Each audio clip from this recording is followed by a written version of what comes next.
Let's say that you're Russia or China, and you're looking for ways to expand your influence on the world order. Unfortunately for you, there is a major roadblock in your way: the United States nuclear umbrella. Great power competition may be returning after a post-Cold War slumber, and adversaries may feel more confident about flexing their muscles these days. But this long-standing policy remains a bulwark of American deterrence. China and Russia are trying their hands, but their attempts to shift the world order have been obstructed by the presence of allies protected by America's nuclear arsenal, leaving them with far fewer opportunities to accomplish their objectives. So what exactly is a nuclear umbrella, and who gets to hide under its canopy?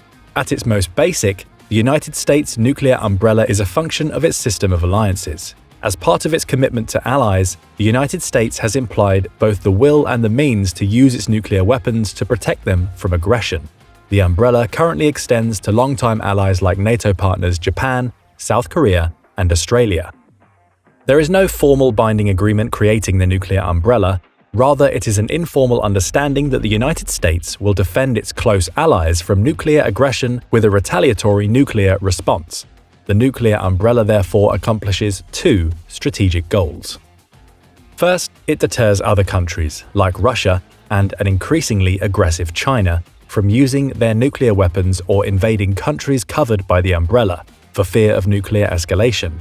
Second, it prevents nuclear proliferation, as America's allies will feel less of a need to create their own nuclear arsenals to defend themselves, as they can rely on the United States instead.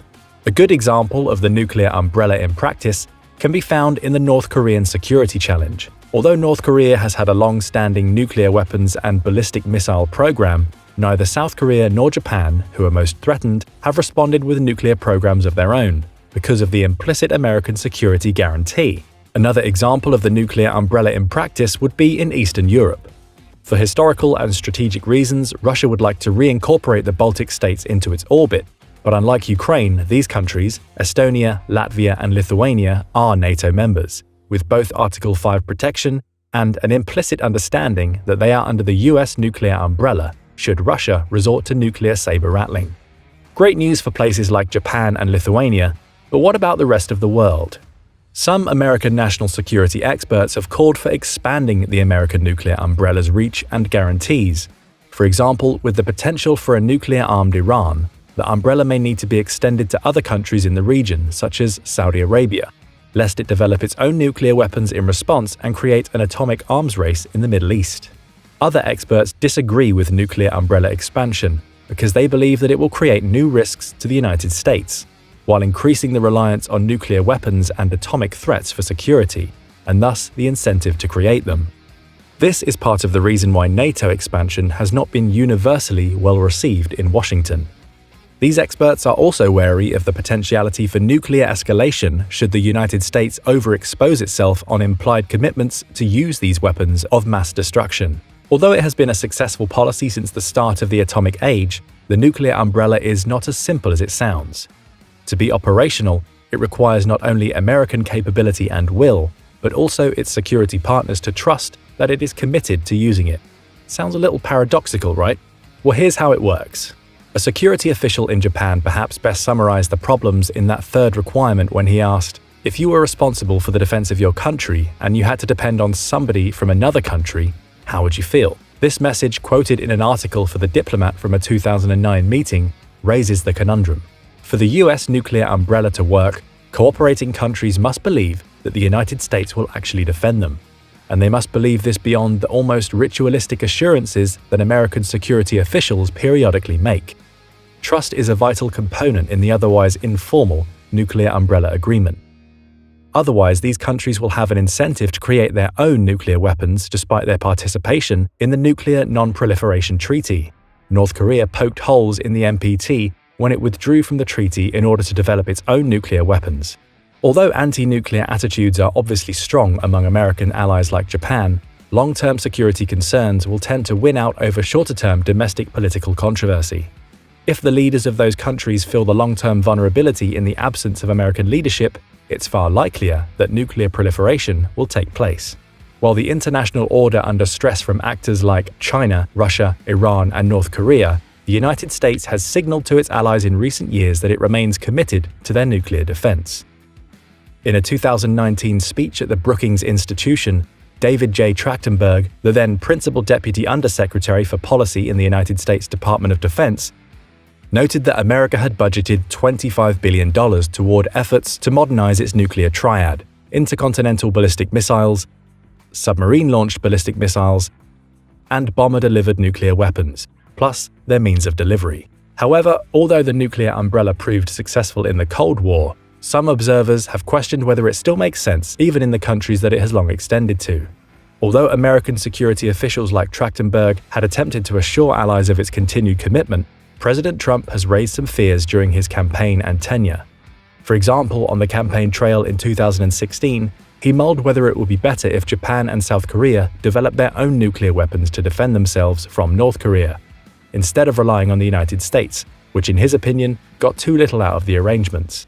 Although Trump would later backtrack on these comments and made no such moves as president, his erratic nature rattled American allies and exposed this weakness in the nuclear umbrella idea.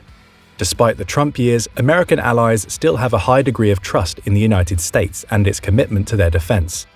After Russia's invasion of Ukraine, the polling firm Morning Consult took the opportunity and asked America's European, Japanese, and Australian allies about their trust in the US nuclear umbrella, among other questions. While people in these nations viewed the nuclear weapons themselves overwhelmingly negatively, they had a high degree of trust in the United States' implicit nuclear guarantee. Only in Spain did more people, 36%, say that their country needed to create nuclear weapons rather than rely on the United States.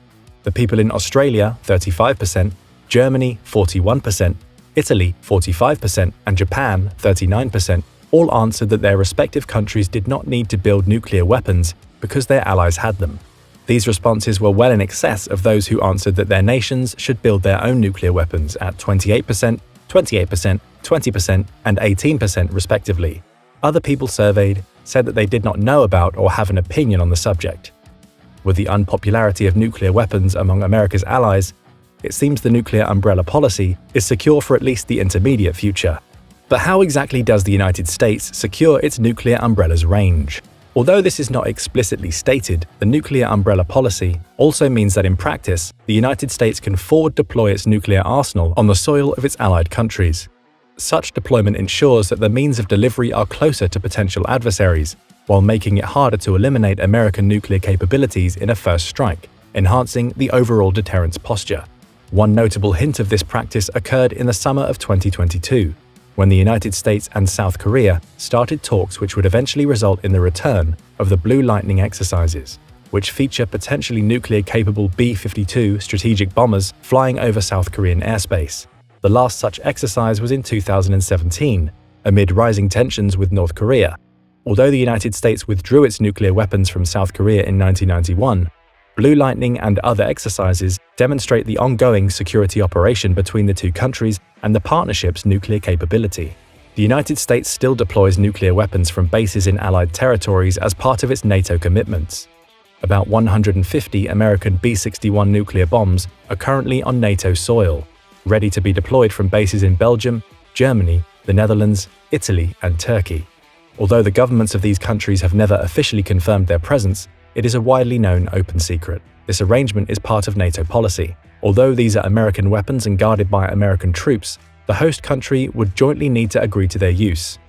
Germany, Belgium, and the Netherlands have at times tried to remove these weapons from their soil, but have never succeeded. There's one catch here though.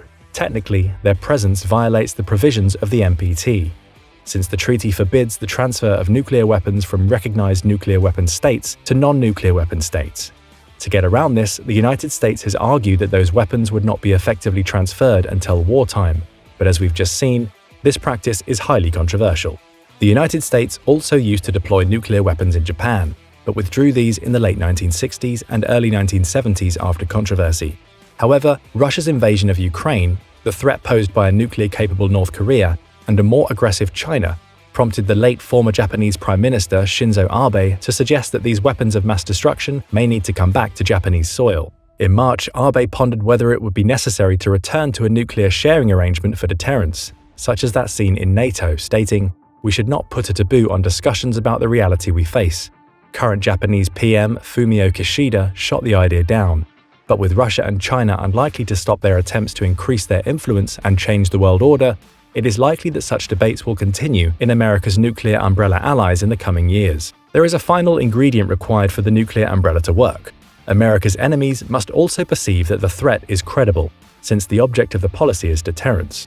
The United States has never explicitly confirmed the nuclear umbrella as a set-in-stone policy, and in his 2019 speech, Trachtenberg noted that it was important to keep potential adversaries like China and Russia guessing whether the United States would actually use its nuclear weapons. Because the nuclear umbrella remains more of an idea, even if a long-standing one, than formal policy doctrine or treaty, there will always remain room for interpretation among enemies and allies alike. Vladimir Putin clearly did not believe that the nuclear umbrella would be a factor before he invaded Ukraine. Ukraine, which surrendered its inherited Soviet nuclear weapons in 1994, did so on the basis that the United States, United Kingdom, and Russia would guarantee its security. Such guarantees, Putin calculated, turned out to be worthless. Ukraine was not a NATO member and therefore not covered under the nominal nuclear umbrella. Nevertheless, the invasion demonstrates that US security guarantees are not always ironclad, especially when they don't come in the form of a treaty. Taiwan is in much the same position that Ukraine was before the invasion. It has no formal alliance with the United States and is not covered under the nuclear umbrella. Its neighbor Japan, which China has territorial disputes with, is. Would the Chinese leadership be deterred from invading Taiwan for fear of escalation involving Japan and the nuclear umbrella? Such questions remain unanswered, but they are the most crucial plank in the nuclear umbrella. Just because something has worked in the past does not mean that it will continue to work in the future. This fact means that the United States will need to reinforce its nuclear capabilities, relationships with its participating allies, and the implication, even if informal, that they will be covered under the nuclear umbrella in the worst-case scenario of a rainy day. So what do you think? Is the American nuclear umbrella powerful enough to deter countries like Russia or China from direct and all-out attacks on other nations? What would you change, if anything, regarding this policy? Let us know in the comments, and don't forget to subscribe for more military analysis from military experts.